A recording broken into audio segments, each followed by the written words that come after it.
اپنے ناموں کا ذکر کیا۔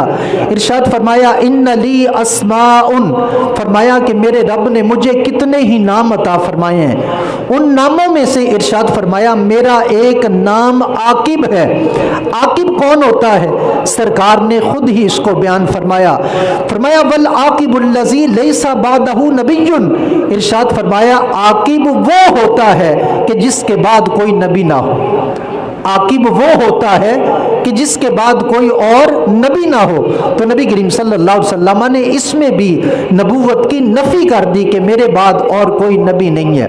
اسی طرح احادیث میں ارشاد فرمایا ولا نبی بعدی ولا رسول بعدی، ارشاد فرمایا میرے بعد نہ تو کوئی نبی آ سکتا ہے نہ میرے بعد کوئی رسول آ سکتا ہے۔ اب یہ لا نفی جنس کا ہے، جس طرح ہم کلمہ پڑھتے ہیں نا لا الہ الا اللہ، یعنی اللہ کے سوا کوئی معبود برحق نہیں، یعنی نفی کر دی کہ اللہ کے ساتھ کوئی اور معبود اور الہ نہیں ہے۔ اسی طرح یہ لا نفی جنس کا ہے، یعنی ارشاد فرمایا میرے بعد نہ تو کوئی نبی آ سکتا ہے اور نہ میرے بعد کوئی رسول آ سکتا ہے۔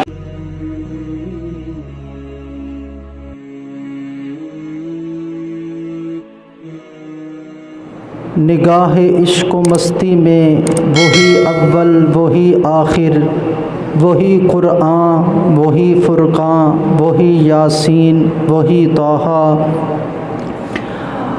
اللہ جل شانہ کی حمد و ثنا حضور نبی اکرم نور مجسم رحمت دو عالم صلی اللہ علیہ وسلم کی پاک بارگاہ میں درود و سلام کا نذرانہ پیش کرنے کے بعد نہایت ہی لائق صد عزت و تکریم بزرگ و دوستو، 7 ستمبر 1974 میں ہماری قومی اسمبلی میں ایک جاندار فیصلہ ہوا جس میں قادیانیوں کو کافر غیر مسلم قرار دیا گیا۔ تو اسی مناسبت میں آج کا جمعۃ المبارک حضور صلی اللہ علیہ وسلم کی شان ختم نبوت کے حوالے سے چند باتیں گوش گزار کرنی ہے۔ اللہ رب العزت زبان پر کلمۃ الحق جاری فرمائے۔ خالق کائنات نے اپنے پیارے محبوب صلی اللہ علیہ وسلم کو جو بہت ساری عظمتیں اور شانیں عطا فرمائی، ان عظمتوں اور شانوں میں سے ایک شان وہ شان ختم نبوت ہے۔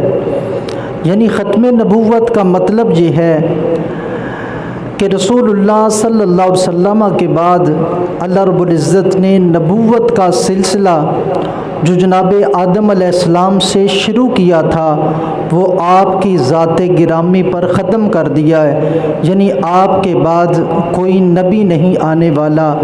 خلق کائنات نے وحی کا سلسلہ منقطع کر دیا ہے اور آپ کی ذات گرامی کے اوپر دین مکمل کر دیا ہے۔ اب نہ کسی نئے نبی کی ضرورت ہے اور نہ قیامت تک کوئی اور نیا نبی آ سکتا ہے۔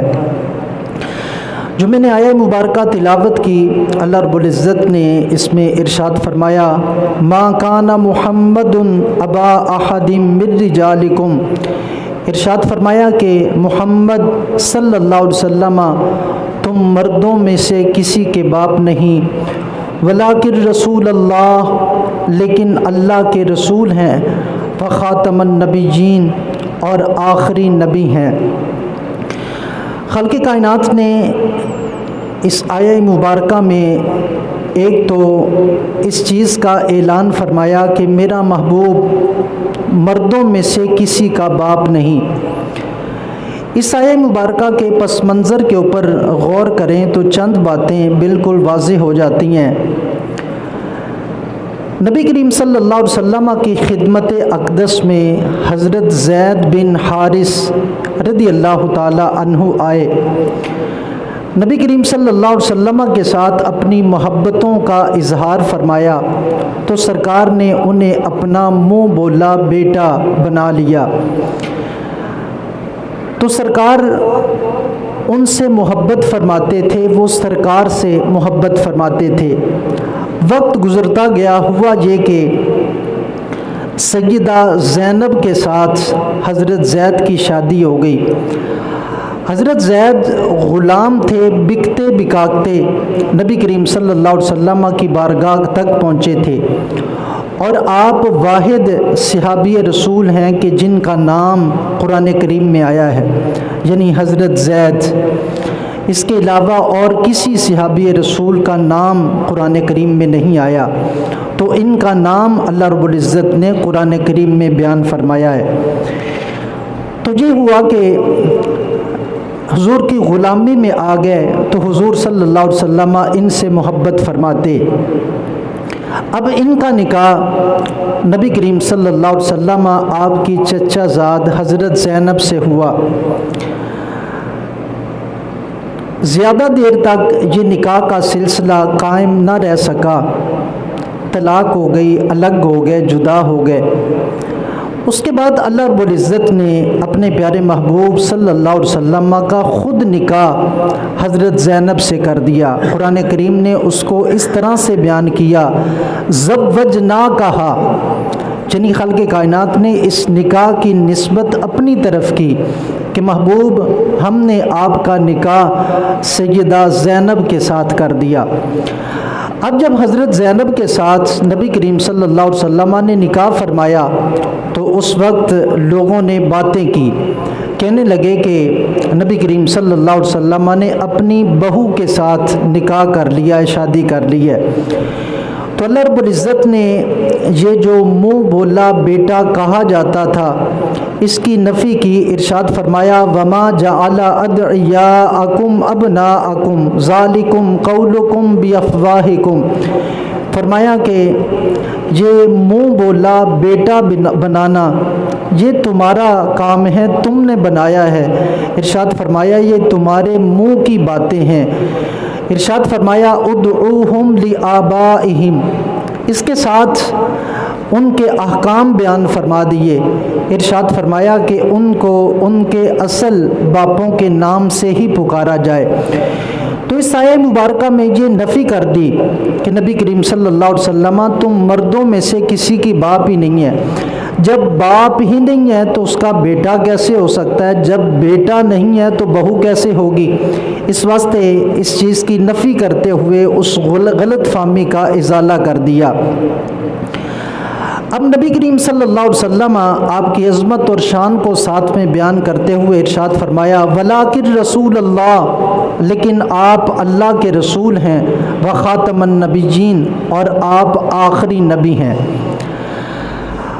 اب اللہ رب العزت نے دیگر انبیاء کے ساتھ جو سلوک فرمایا وہ یہ تھا کہ اللہ تعالیٰ نے دیگر انبیاء کو اولاد سے نوازا، اور اکثر ایسا ہی ہوا کہ ان کی اولاد میں سے ہی خلق کائنات نے نبی بنائے۔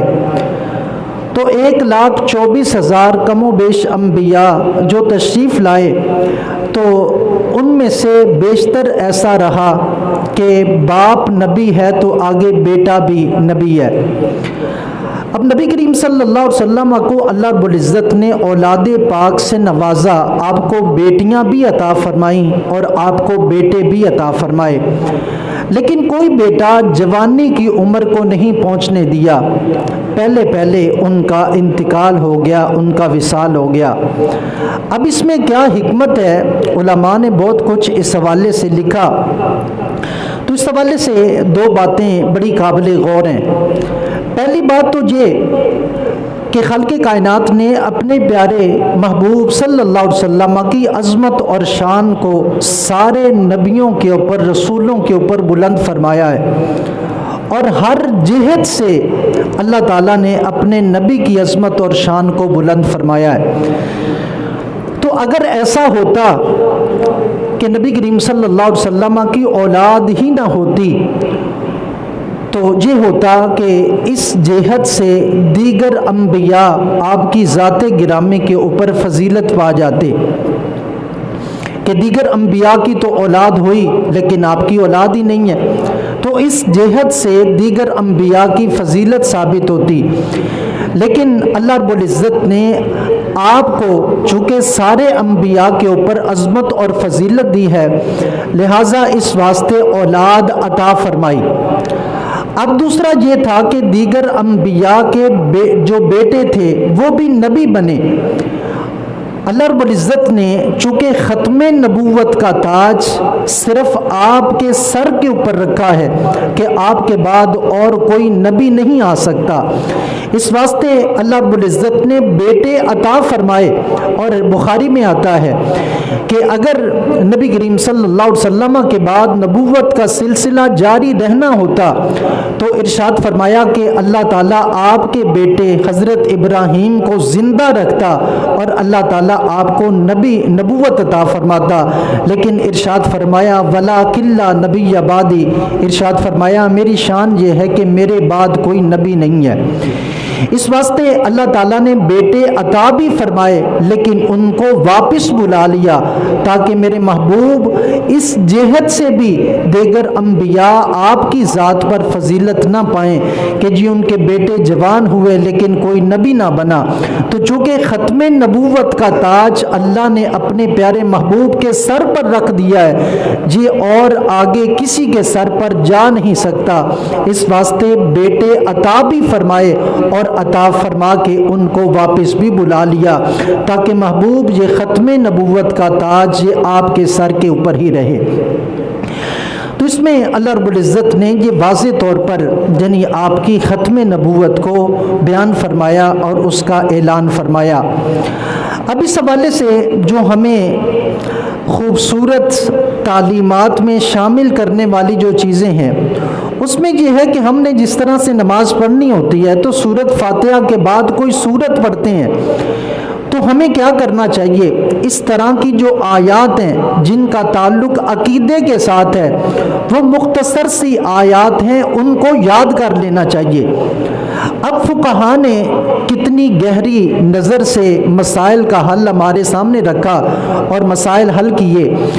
اب ایک حدیث پاک میں آتا ہے کہ ثم نظرا، یہ بھی کیا ہے؟ آیت ہے۔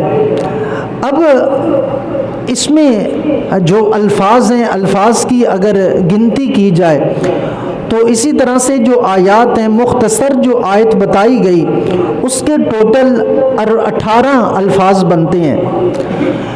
اگر 18 الفاظ بندہ تلاوت کر لیتا ہے، یعنی یہ ثم نظرہ یہ آیت ہے، ثم میں 3 لفظ اور 3 لفظ آگے نظرہ میں 6 ہو گئے، تو مطلب 3 آیتیں کم از کم پڑھنی ہوتی ہیں، تو مطلب کیا ہوا؟ ٹوٹل الفاظ وہ 18 کے قریب بنتے ہیں۔ مطلب جس نماز میں آپ 18 لفظ تلاوت کر لیتے ہیں اس میں کیا ہوتا ہے؟ فرض قرات پائی جاتی ہے۔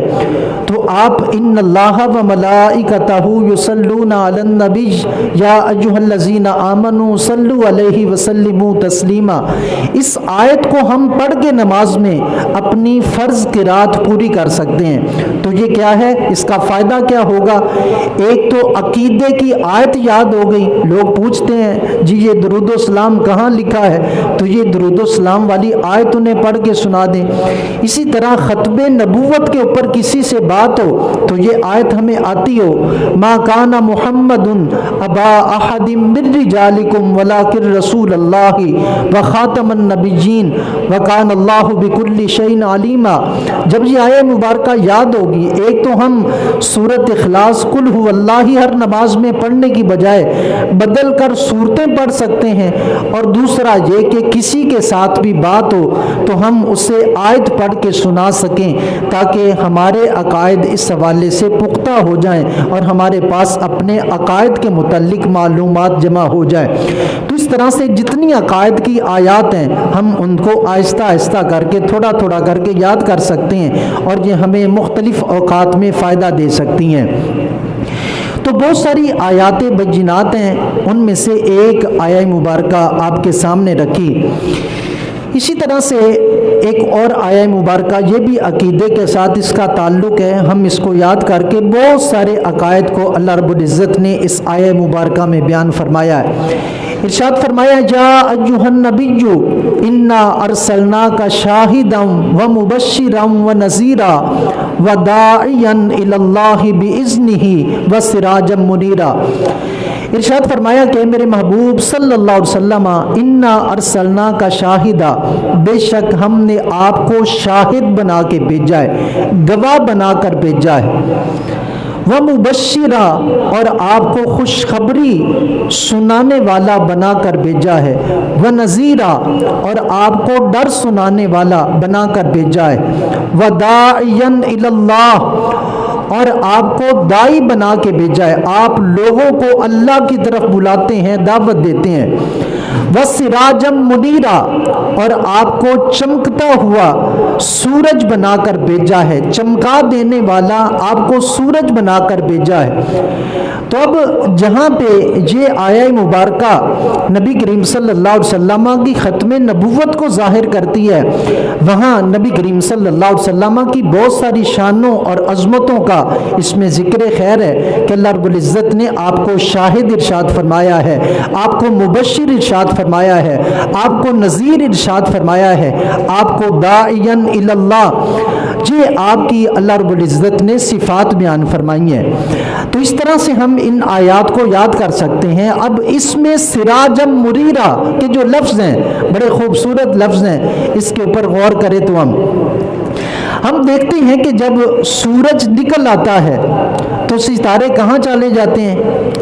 رات جو آسمان ستاروں سے بھرا ہوا ہوتا ہے، لیکن جو ہی سورج نکلتا ہے تو سورج کے نکلنے کے بعد کیا ہوتا ہے؟ ہمیں ستارے نظر نہیں آتے، اس واسطے کہ سورج کی روشنی کے سامنے ستارے کچھ نہیں ہوتے، وہ چھپ جاتے ہیں، اور سورج کی روشنی سارے کے سارے ستاروں کو چھپا لیتی ہے۔ تو جب سورج نکل آیا تو پھر ستاروں کی روشنی کی حاجت نہیں رہتی، تو اللہ رب العزت نے اپنے پیارے محبوب صلی اللہ علیہ وسلم کو سراجا منیرا ارشاد فرمایا ہے، یعنی چمکتا ہوا سورج، چمکا دینے والا سورج ارشاد فرمایا۔ تو جس کا معنی یہ بنتا ہے کہ محبوب تیرے سے پہلے جتنے نبی تشریف لائے وہ آسمان ہدایت کے تارے بن کے آئے، انہوں نے اپنی اپنی جگہ پہ روشنی اور نور بانٹا، وہ بھی چمکے، لیکن محبوب تجھے ستارہ بنا کر نہیں بھیجا، تجھے چاند بنا کر بھیجا ہے۔ محبوب تیری شان یہ ہے کہ جب تو آ گیا تو پھر اور کسی ستارے کی ضرورت نہیں رہی ہے، اس واسطے سارے تشریف لے گئے، اب تیرا سورج قیامت تک چمکتا رہے گا، تیرے بعد اور کوئی نبی نہیں آنے والا۔ تو اللہ رب العزت نے سراجا منیرا ارشاد فرمایا۔ تو جو حقیقی اور اصلی ستارے ہیں میرے نبی کے آنے کے بعد وہ چھپ گئے، ان کی حاجت نہیں رہی۔ تو اگر قادیان سے کوئی نقلی تارا اٹھ کے کہے کہ میری ضرورت ہے رسول اللہ کی ذات گرامی کے بعد، تو اس کی ضرورت کیسے ہو سکتی ہے؟ جو اصلی ستارے ہیں میرے آقا کی آمد کے ساتھ وہ چھپ گئے، تو میرے آقا کے بعد قیامت تک اور کسی تارے کی ضرورت نہیں ہے، اس واسطے کہ جب سورج نکل آتا ہے تو پھر کسی ستارے کی حاجت نہیں رہتی ہے۔ تو اللہ رب العزت نے اس آیہ مبارکہ میں اپنے پیارے محبوب صلی اللہ علیہ وسلم کی ختم نبوت کو بیان فرمایا اور آپ کو سراجا منیرا ارشاد فرمایا۔ اسی طرح ارشاد فرمایا الیوم اکملت لکم دینکم واتممت علیکم نعمتی ورضیت لکم الاسلام دینا، کہ اللہ رب العزت نے دین اسلام کو آپ کی ذات گرامی کے اوپر مکمل کر دیا ہے۔ اب دین مکمل ہے، وحی کا سلسلہ منقطع ہو گیا ہے۔ وحی اور نبی یہ دونوں آپس میں جڑے ہوئے ہوتے ہیں، یعنی وحی کا تعلق نبی کے ساتھ ہوتا ہے اور نبی کا تعلق وحی کے ساتھ ہوتا ہے۔ تو خالق کائنات نے وحی کا سلسلہ منقطع کر دیا، یعنی جس کا مطلب یہ ہے کہ اب نہ کوئی نبی آنے والا ہے اور نہ وحی اترنے والی ہے۔ تو خالق کائنات نے دین کو مکمل کر دیا، اس واسطے کہ آپ کی ذات گرامی کے اوپر دین کی تکمیل ہے۔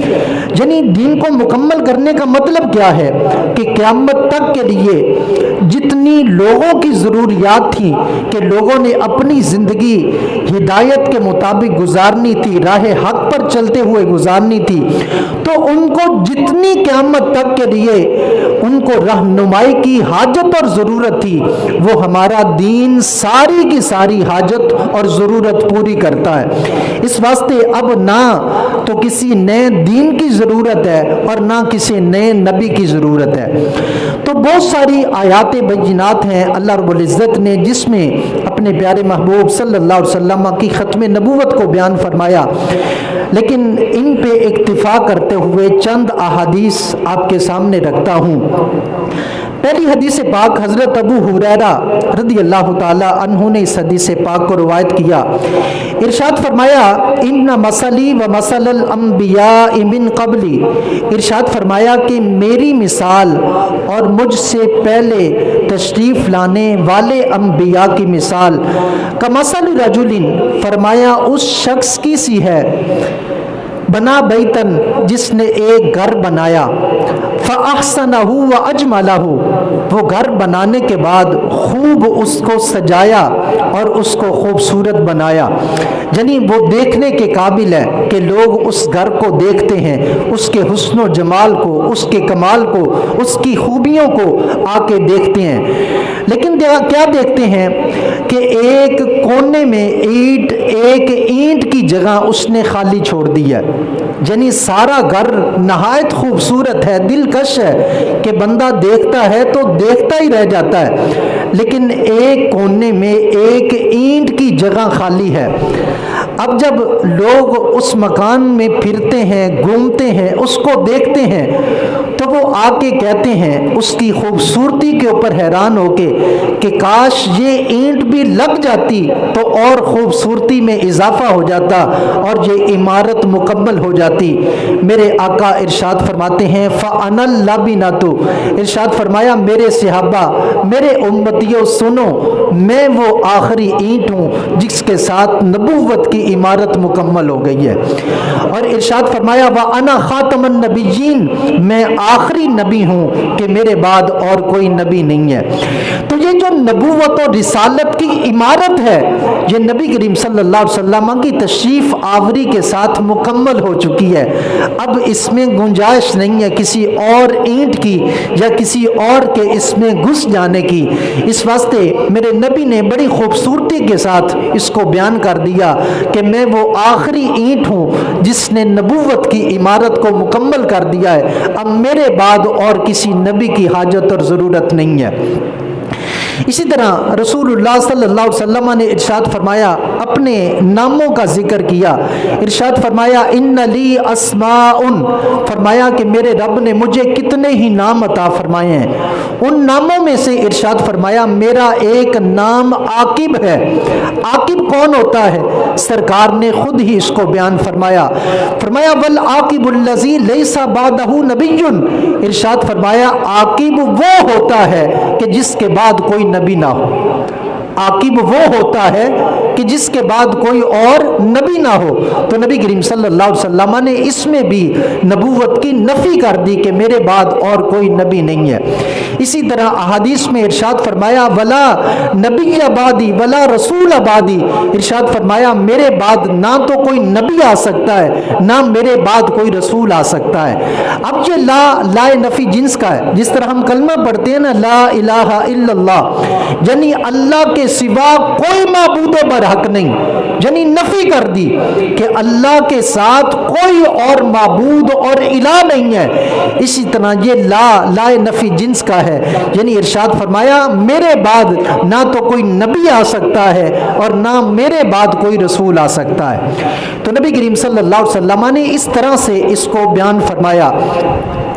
اسی طرح ارشاد فرمایا ایک حدیث پاک میں لا تقوم الساعۃ، اس میں نبی کریم صلی اللہ علیہ وسلم نے خبر دی۔ اس سے پہلے ایک اور روایت سماعت فرمائیے، نبی کریم صلی اللہ علیہ وسلم نے ارشاد فرمایا انا والساعۃ کہاتین، ارشاد فرمایا کہ میں اور قیامت اس طرح سے جڑے ہوئے ہیں جس طرح یہ دو انگلیاں آپس میں جڑی ہوئی ہیں، یعنی جس کا مطلب یہ ہے کہ جس طرح دو انگلیوں کے درمیان کسی اور شے کا فاصلہ نہیں ہے، اسی طرح میرے اور قیامت کے درمیان بھی نبی اور کسی نبی کے ساتھ فاصلہ نہیں ہے، یعنی میں آخری نبی ہوں، میرے بعد اگر آ سکتی ہے تو قیامت تو آ سکتی ہے، میرے بعد اور کوئی نبی نہیں آ سکتا ہے۔ تو نبی کریم صلی اللہ علیہ وسلم نے اس طرح واضح انداز میں اپنی ختم نبوت کو بیان فرمایا کہ میرے بعد اور کوئی نبی نہیں ہے۔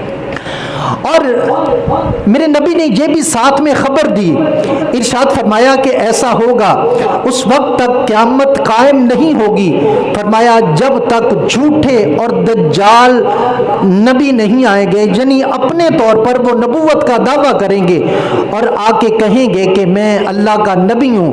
ارشاد فرمایا کذابون، وہ جھوٹے ہوں گے، اور ارشاد فرمایا ان کی تعداد 30 کے قریب ہوگی، کلہم یزعم، ان میں سے ہر ایک گمان کرے گا کہ وہ اللہ کا رسول ہے، لیکن فرمایا میرے امتیوں یہ بات یاد رکھنا، وَأَنَا خَاتَمُ النَّبِيِّينَ لَا نَبِيَّ بَعْدِي، ارشاد فرمایا کہ میں ہی اللہ کا آخری نبی ہوں، میرے بعد اور کوئی نبی نہیں ہے۔ تو نبی کریم صلی اللہ علیہ وسلم نے یہ خود خبر بھی دی ہے کہ میرے بعد نبوت کا دعویٰ کرنے والے آئیں گے، لیکن یہ بات ذہن میں رکھو، ہمارے علماء نے یہ مسئلہ لکھا ہے کہ اگر رسول اللہ صلی اللہ علیہ وسلم کی ذات گرامی کے بعد کوئی بھی دعویٰ نبوت کرے تو اس سے دلیل بھی نہیں مانگنی کہ تیرے نبی ہونے کے اوپر دلیل کیا ہے۔ ارشاد فرمایا دلیل کی بھی گنجائش نہیں ہے، یہ عقیدہ اتنا پختہ ہونا چاہیے کہ دن ادھر سے ادھر ہو سکتا ہے، پہاڑ ادھر سے ادھر ہو سکتا ہے، لیکن میرے نبی کے نکلے ہوئے الفاظ زبان سے یہ بدل نہیں سکتے ہیں، یہ ادھر ادھر نہیں ہو سکتے ہیں، اتنا پختہ عقیدہ ہونا چاہیے۔ اسے دو ٹوک کہہ دو کہ میرے نبی کے بعد کسی نبی کی حاجت اور ضرورت نہیں ہے، اس واسطے تو جھوٹا ہے، تو نبی نہیں ہو سکتا، اس واسطے تیرے سے مجھے دلیل بھی سننے کی حاجت اور ضرورت نہیں ہے۔ تو یہ جب بات پختہ ہو جائے گی کہ میرے نبی کی زبان میرے واسطے قرآن کسی اور دا بیان چنگا لگتا ہی نہیں، جب نبی کریم صلی اللہ علیہ وسلم کی نبوت والی زبان کے اوپر اس قدر ہمیں یقین حاصل ہو جائے گا تو ہم پھر کسی کی باتوں میں آنے والے نہیں ہیں۔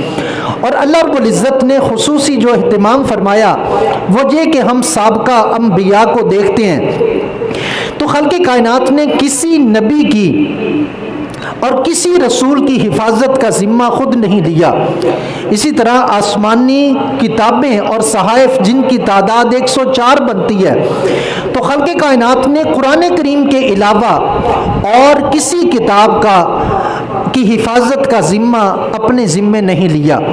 تو یہ ایک سوال ہے، یعنی نبی کریم صلی اللہ علیہ وسلم کی حفاظت کا ذمہ لیا، واللہ یعصمک من الناس، اور قرآن کریم کی حفاظت کا ذمہ لیا، حالانکہ دیگر بھی آسمانی کتابیں ہیں، دیگر بھی اللہ کے نبی ہیں، لیکن ان کی حفاظت کا ذمہ خود نہیں لیا، اپنے محبوب کی حفاظت کا ذمہ لیا اور قرآن کریم کی حفاظت کا ذمہ لیا، جس کا مطلب یہ بنتا ہے، اس کے اوپر علماء نے لکھا، اس کا مطلب یہ ہے کہ چونکہ پہلے انبیاء کی آمد کا سلسلہ جاری تھا، ایک نبی آتا تشریف لے جاتا، دوسرا نبی آ جاتا، اسی طرح آسمانی ہدایت کے اترنے کا سلسلہ جاری تھا، ایک کتاب میں جب تحریف راہ پا جاتی، کسی صحیفے کو بدل دیا جاتا تو نیا صحیفہ آ جاتا، نئی کتاب آ جاتی، تو چونکہ میرے نبی کے بعد اور کسی نبی نہیں آنا، چونکہ قیامت تک آپ کی ہی نبوت اور رسالت ہے، اس واسطے آپ کی حفاظت کا ذمہ خود لیا۔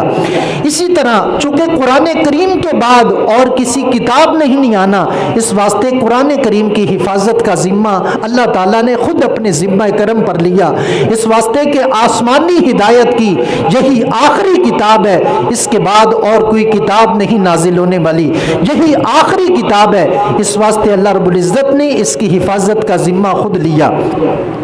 اور پھر عقل بھی اسی بات کا تقاضا کرتی ہے کہ میرے نبی کے بعد اور کسی کی نبوت نہ ہو۔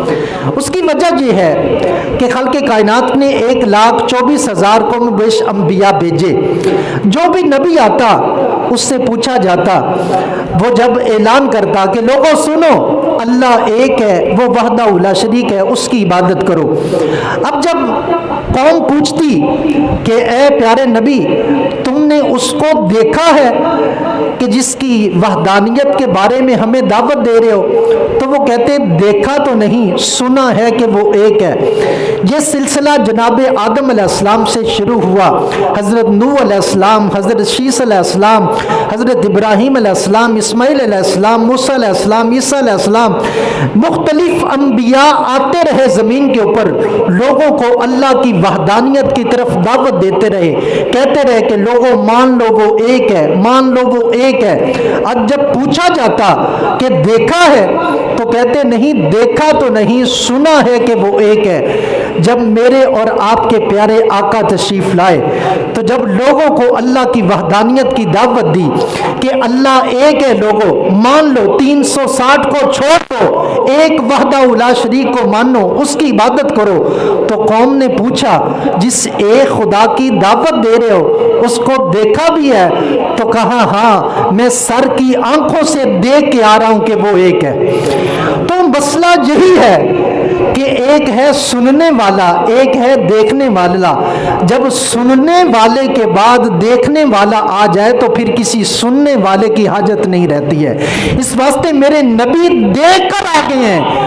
اب کوئی کہے کہ میں سن کے آیا ہوں کہ خدا ایک ہے تو کہا جائے گا تیری حاجت نہیں ہے۔ اب وہ میرے نبی تشریف لے کے آ گئے ہیں کہ جو رب کو دیکھ کر رب کی وحدانیت کی طرف دعوت دے رہے ہیں۔ تو اس واسطے بھی میرے نبی کے بعد اور کسی نبی کی حاجت اور ضرورت نہیں ہے۔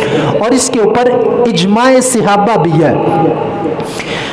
اجماع صحابہ بھی اسی کے اوپر ہے کہ میرے نبی کے بعد اور کسی نبی کی حاجت نہیں ہے۔ اس واسطے کہ میرے نبی کریم صلی اللہ علیہ وسلم کی موجودگی میں یہ ہوا کہ مسیلمہ کذاب نے، اسی طرح اسود انسی نے، خویلد اسدی نے دعوی نبوت کیا، تو حضرت ابو بکر صدیق رضی اللہ تعالی عنہ نے کیا کیا، ان کے خلاف باقاعدہ طور پر محاذ سنبھالا اور آپ نے فوج کو، لشکر کو روانہ کیا۔ اور سیدنا ابو بکر صدیق رضی اللہ تعالی عنہ کے ہاں ختم نبوت کی اس عقیدے کی اتنی اہمیت ہے، ارشاد فرمایا کہ اے بدریو تمہیں یہ اعزاز حاصل تھا کہ تم وہ صحابہ ہو کہ میرے نبی نے بھی جن کو رخصت دے رکھی تھی، اور میرے نبی بہت سارے مقامات پر بدری کہہ کر بہت ساری چیزوں کے سے نظر انداز کر دیتے تھے کہ کوئی مسئلہ نہیں ہے، یہ بدری ہیں، اس واسطے ان کے لیے معافی کا اعلان ہے۔ اور سرکار نے یہ اعزاز بخشا کہ تم باقیات ہو، تم آج کے بعد غزوات میں نہیں جاؤ گے۔ لیکن جب مسیلمہ کذاب کے خلاف جانا تھا تو اس وقت ابو بکر صدیق رضی اللہ تعالیٰ عنہ نے حکم دیا کہ کوئی یہاں باقی نہیں رہے گا، ہر ایک ساتھ جائے گا، اور اتنا بڑا لشکر روانہ کیا۔ اور یہ ختم نبوت، عقیدہ ختمہ نبوت کے تحفظ کے خاطر 1200 صحابہ کرام نے اپنی جانوں کے نذرانے پیش کیے ہیں۔ اس واسطے اگر ہم اس کو اہمیت کو نہ سمجھے کوئی بات نہیں، وہ بھی انسان ہے، ہم بھی انسان ہیں، ان کے پاس یہ ہے وہ ہے فلاں ہے، تو یہ صحابہ کرام کا اجماعی عقیدہ ہے۔ 1200 صحابہ کرام نے اپنی جانوں کے نذرانے پیش کر کے بتایا ہے۔ آپ اسلام کی باقی جنگیں دیکھ لیں، ان میں ٹوٹل تعداد صحابہ کرام کی شہیدوں کی اتنی نہیں ہے جتنی اس ایک غزوے میں کہ جس میں 1200 صحابہ کرام نے اپنی جانوں کے نذرانے پیش کیے۔ تو یہ عقیدہ ختم نبوت کی اہمیت کو انہوں نے بتلایا ہے۔ اور اس کے اوپر آخری بات کر کے کہ ایک صحابی رسول ہیں جو ختم نبوت کے پہلے شہید ہیں، جن کا نام حضرت حبیب بن زید ہے۔ اب مسیلمہ کذاب نے نبی کریم صلی اللہ علیہ وسلم کی طرف خط لکھا، کہنے لگا کہ آپ بھی نبی ہیں، میں بھی نبی ہوں، لہٰذا آدھی زمین آپ کی ہوئی آدھی میری ہوئی، میرے ساتھ بیٹھ کر بات کریں۔ تو سرکار نے اس کی طرف خط لکھا کہ اس زمین کا اللہ ہی مالک ہے، وہ اپنے بندوں میں سے جس کو چاہتا ہے زمین کا وارث اور مالک بنا دیتا ہے۔ اب یہ خط پہنچانا تھا مسیلمہ کذاب تک، تو میرے نبی کی نگاہ نے جس صحابی رسول کا انتخاب کیا وہ حضرت حبیب بن زید ہیں۔ ان کو خط دیا کہ جاؤ مسیلمہ تک پہنچاؤ جا کے۔ اب مسیلمہ کے دربار میں پہنچے تو طریقہ کار یہ تھا کہ بادشاہ خود نہیں خط پڑھتا تھا، بلکہ ایک آدمی منتخب ہوتا تھا جو خط پڑھ کے سناتا تھا۔